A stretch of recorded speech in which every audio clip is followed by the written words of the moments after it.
Di nuovo buongiorno a tutti voi, ben ritrovati in diretta su Telefriulia. Questo appuntamento con a voi la linea per approfondire i principali temi di questa giornata. Oggi sicuramente al centro c'è la visita del Capo dello Stato Mattarella a Gorizia e Nova Gorica, dove si è incontrato con l'omologo sloveno, il Presidente della Repubblica Slovena Borut Pahor. I due si incontrarono proprio qui l'ultima volta, la foiba di...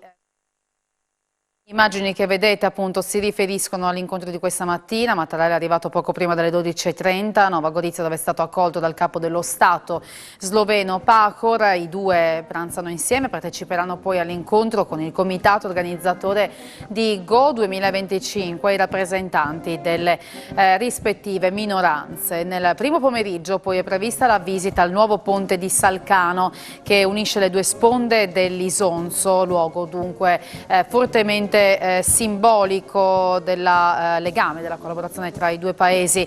I due presidenti si sposteranno poi a Gorizia, dove visiteranno la mostra per i 140 anni del quotidiano Il Piccolo, e infine nella piazza della Transalpina, altro luogo simbolo che si trova al centro della linea di confine fra le due città, ed è lì che celebreranno l'assegnazione congiunta del titolo di Capitale Europea della Cultura 2025 e pronunceranno i discorsi ufficiali. La visita si concluderà poi con un concerto che sarà sempre rappresentato dalle due anime, l'anima italiana, l'anima slovena. Telefriuli vi racconterà questa visita, questa intensa giornata ricca di appuntamenti a partire dalle 15:15 con uno speciale.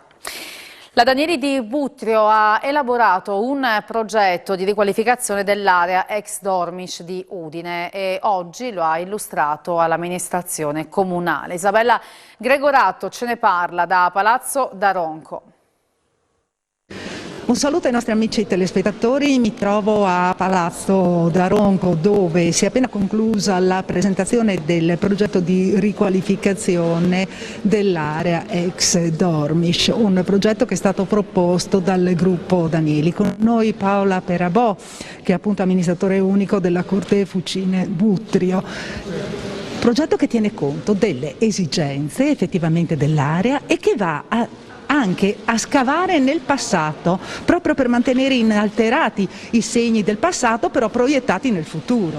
Sì, difatti stamattina con l'architetto Marco Zitto abbiamo potuto apprezzare la profonda analisi storica di quell'area, partita sostanzialmente dal 1800, per andare nei vari momenti che l'hanno caratterizzata, a scovare dei segni che ci riportano sostanzialmente alla fabbrica del 1800. Ecco, questi segni sono stati individuati e sono stati sapientemente aggiornati con le idee di oggi sostanzialmente, quindi ripresentando dei moduli replicabili su diversi livelli che ci consentono di inserire in questo spazio luoghi di accoglienza, luoghi di studio, luoghi laboratoriali, biblioteca e luoghi di incontro non solo per i giovani che ne faranno parte, poiché stiamo parlando di inserire in questo spazio il nuovo edificio per l'ITS Malignani, l'ITS Academy, nuove tecnologie per il Made in Italy, e quindi anche una piazza dove poter far sì che questi giovani, ma non solo i giovani, anche i cittadini di Udine possano incontrarsi e possano sviluppare relazioni. Ecco, un'occasione unica proprio per sviluppare questa zona della città, per mettere in collegamento diretto Udine Est con Udine ovest, quindi con un passaggio e collegamento anche con i ragazzi, con il mondo del lavoro, con il mondo della formazione, quindi tutto un insieme. Sì, assolutamente, infatti l'obiettivo dell'ITS è quello di formare giovani per il nostro territorio e per le nuove tecnologie che sempre di più sono necessarie per far sì che anche le nostre aziende vedano al futuro mantenendo evidentemente le sfide che questo futuro ci sta lanciando. Con noi anche il sindaco di Udine Pietro Fontanini. Mi pare che la Giunta abbia apprezzato proprio questa idea, questo progetto, perché tiene conto anche della storia, delle indicazioni, dei segnali che ci arrivano dalla storia e al tempo stesso rende fruibile l'area. Sì, ricordiamo che quest'area è abbandonata da più di 30 anni, non solo abbandonata ma è stata oggetto di un incendio che ha deteriorato l'immobile e adesso guardandolo veramente è un brutto spettacolo. Questa idea di recupero che il gruppo Danieli ci ha portato oggi qui in Giunta è bellissimo, noi siamo molto contenti e dobbiamo ringraziare questa impresa privata che recupera una parte della nostra città che, ripeto, da tanti anni è in abbandono. È un bellissimo lavoro che dà prospettive ai ragazzi che studiano, ma anche con questo luogo, il ristorante, la piazza coperta, darà una bellezza nuova anche a questa parte della città di Udine. Il nostro compito sarà quello di accompagnare con le autorizzazioni tutto questo progetto, ma anche di realizzare poi la rotonda per togliere il semaforo, l'impianto semaforico in quell'area. Quindi siamo veramente soddisfatti e penso anche di parlare a nome di tutta la Giunta di questa bellissima idea progettuale che oggi ci è stata presentata. Ecco, particolarmente entusiasta anche il direttore dell'ufficio edilizia, l'architetto Edi Dalla Beta, direttore dell'ufficio edilizia privata, dico sì, bene? Direttore, ecco. sì, urbanistica e edilizia privata. Ecco, mi pare che lei si sia espresso molto favorevolmente riscontrando aspetti positivi di questo recupero e quindi la possibilità anche di attuarlo, no? Certamente ho apprezzato moltissimo il lavoro fatto dall'architetto Zitto per quanto riguarda proprio la ricostruzione filologica dell'evoluzione di questo stabilimento che è stato un importante, come dire, elemento per la città e per la produzione, ma poi anche la capacità di rileggerlo in chiave contemporanea, ma soprattutto, come dire, pensare a un brano di rigenerazione urbana che come dire, vuole essere un elemento di connessione e di interconnessione tra due parti della città e questo è una cosa fondamentale. Io vedo in questo progetto dalla fabbrica della produzione alla fabbrica del sapere, dalla fabbrica della produzione materiale alla fabbrica della produzione immateriale. Penso che ci siano tutte le condizioni perché questo progetto venga attuato e la città possa riappropriarsi di un pezzo di città che per oltre 30 anni è stato marginalizzato. Bene, ringraziamo quindi anche l'architetto Dalla Beta, ringraziamo il sindaco di Udine Pietro Fontanini e ringraziamo anche Paola Perabò del gruppo Danieli. Con questo è tutto, da Palazzo d'Aronco restituisco la linea a voi studio.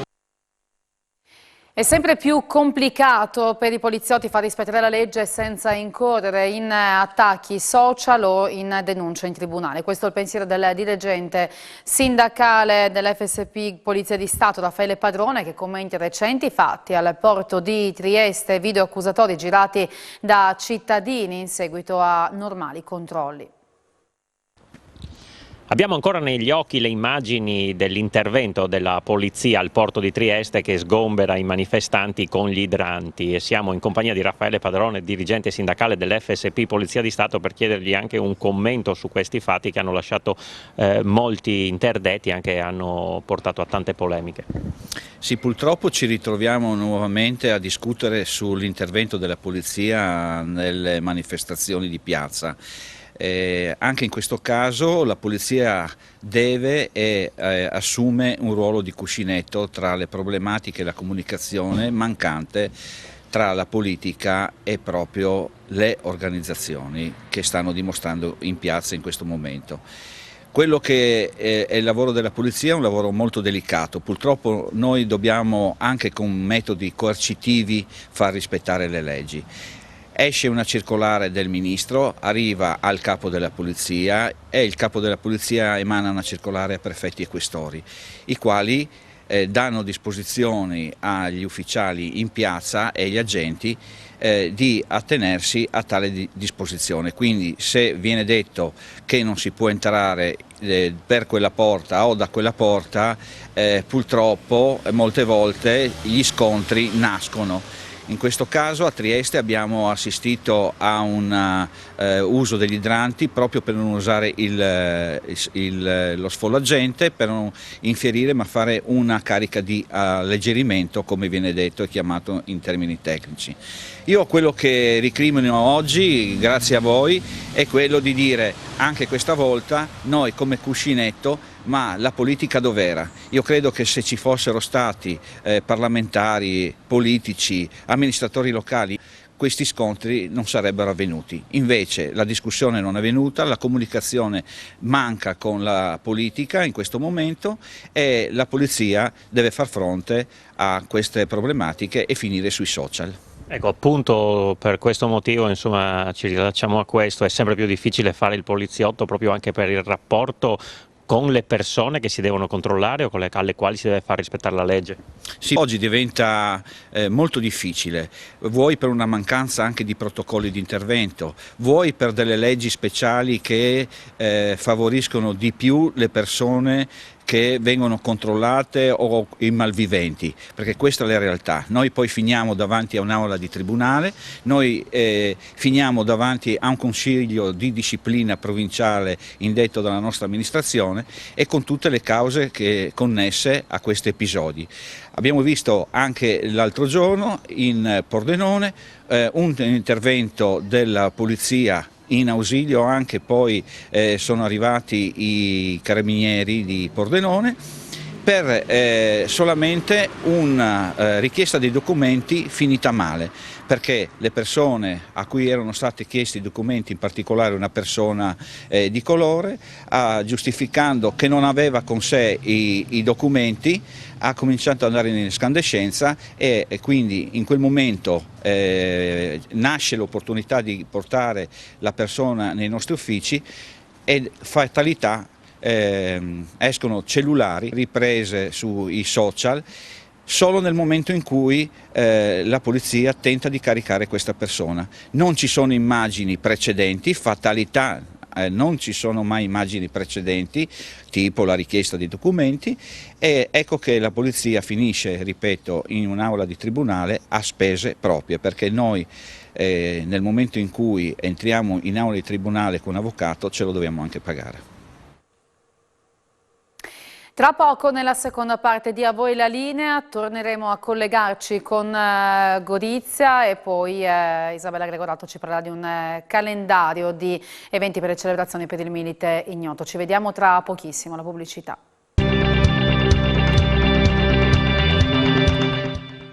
Dalle 15:15 Telefriuli vi racconterà la visita di Mattarella e del presidente sloveno Pahor a Gorizia e Nova Gorica. Davanti al municipio di Gorizia c'è Marco Pasqualero per darci qualche aggiornamento su come sta procedendo questa giornata, in attesa poi di raccontarvi anche gli altri eventi più tardi.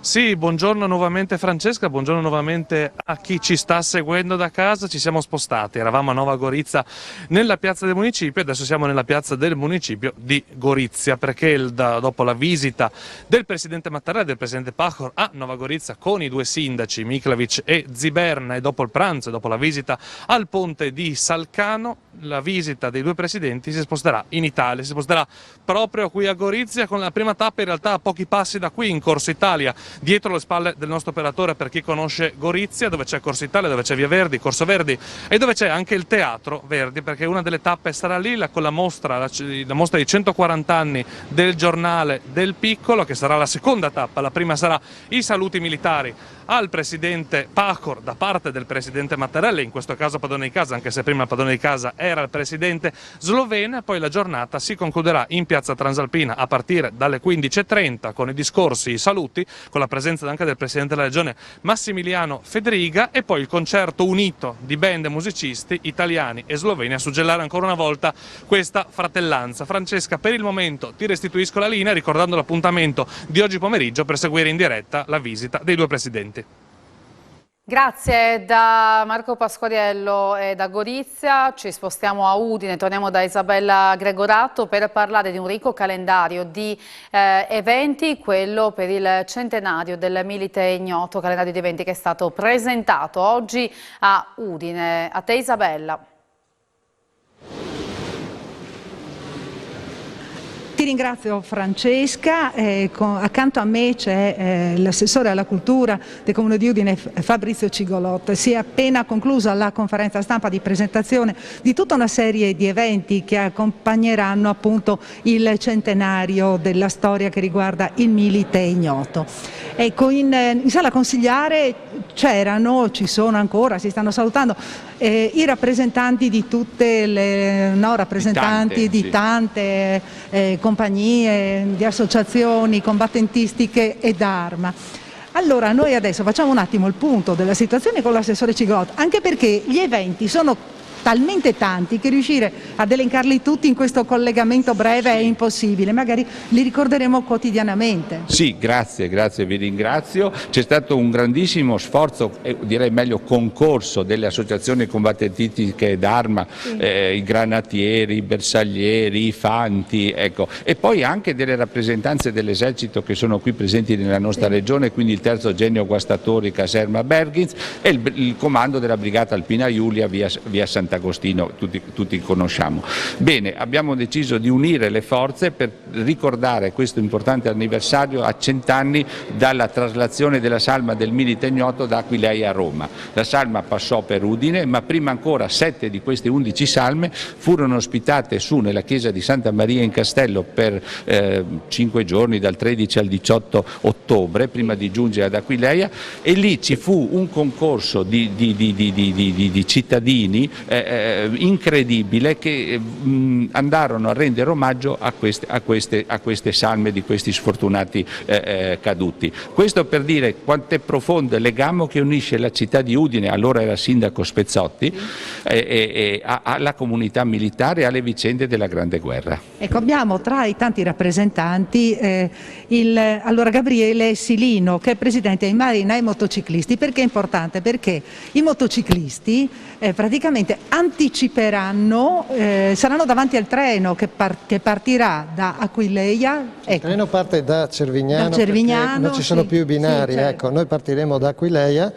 Noi come marinai motociclisti, specifico siamo marinai motociclisti, una categoria della Marina Militare, è stata in uso fino all'82, quindi l'abbiamo riproposta perché siamo quasi tutti ex marinai. Quindi noi partiremo da Aquileia, la mattina andremo a Cervignano dove c'è il treno, poi da lì verremo a Udine, faremo una sosta a Basiliano perché lì il treno quella volta si fermò perché ebbe un problema e scese anche il re.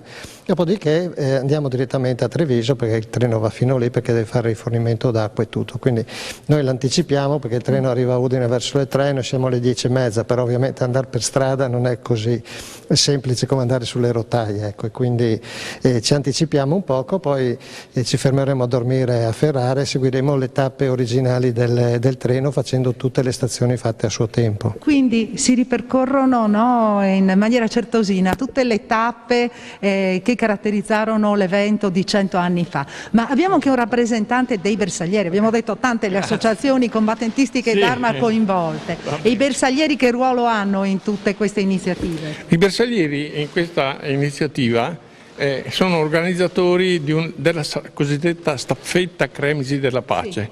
Sì. Si tratta di 3 individui, 3 bersaglieri in congedo, in uniforme storica, 2 in carriola, la cosiddetta bicicletta storica, va bene, e un podista. Bene. Il tema... Purtroppo siamo in chiusura di collegamento, ricordiamo solo quando è previsto questo appuntamento e poi chiudiamo. È il giorno 25 alle ore 15 arriva la staffetta della pace in Piazza Libertà. Bene. Dopodiché si salirà sul castello perché abbiamo già posato una targa commemorativa del passaggio della staffetta. Bene, grazie. Qui da Palazzo d'Aronco è tutto. Ringrazio anche Chiara Miscoria per le riprese, restituisco la linea allo studio.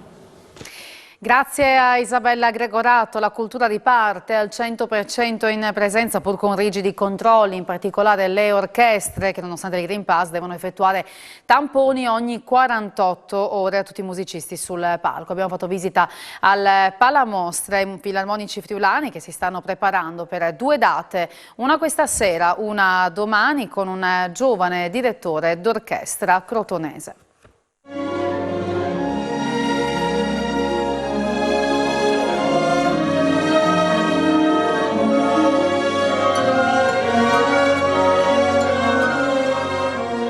Come si riparte in presenza? Ma si riparte sicuramente con la bellezza di vedere finalmente, speriamo, le sale piene al 100%. Ecco. Dal punto di vista del palcoscenico, quindi dal nostro punto di vista, ovviamente siamo tutti soggetti a Green Pass e in più dobbiamo essere tamponati ogni 48 ore perché appunto lavorando a stretto contatto possiamo di nuovo lavorare, ad esempio i violinisti lavorano con un leggio invece che con 2 come era con le distanze. Ecco, quindi per ovviare a queste cose facciamo un tampone ogni 48 ore, però possiamo lavorare diciamo come nell'era pre-Covid. Ripartiamo finalmente con un'orchestra più numerosa. Noi durante il tempo della pandemia abbiamo continuato a lavorare ma con programmi molto più ridotti, al massimo una ventina di persone. Finalmente siamo di nuovo in 45 sul palco, quindi un'orchestra numerosa, e ripartiamo con un progetto di orchestra in residenza, quindi un progetto che vede l'orchestra stanziata qui al Teatro Palamostre per una settimana e lavora appunto con questo giovane direttore ma talentuoso e preparatissimo, Ferdinando Sulla, che appunto lavora un programma di autori francesi e fa studiare l'orchestra, quindi non solamente prepariamo un concerto ma è un programma di studio per tutti i musicisti coinvolti. Ferdinando Sulla, crotonese di nascita, una delle bacchette emergenti, giovanissimo. Com'è arrivare qui e organizzare questo tipo di concerto anche con un gruppo di così tanti giovani talenti? Ma assolutamente penso che sia un valore aggiunto all'interno del panorama nazionale, non solo, è una orchestra che è stata pensata da un gruppo di giovani friulani che con grande fatica e con grande talento hanno realizzato una situazione, un vivaio di giovani emergenti che appunto vengono anche da tutte le parti d'Europa, perché ormai magari sono residenti in grandi orchestre europee e vengono a prestare il loro servizio in una situazione che potrebbe essere un po' più casalinga, diciamo, però con grande professionalità e grande artisticità.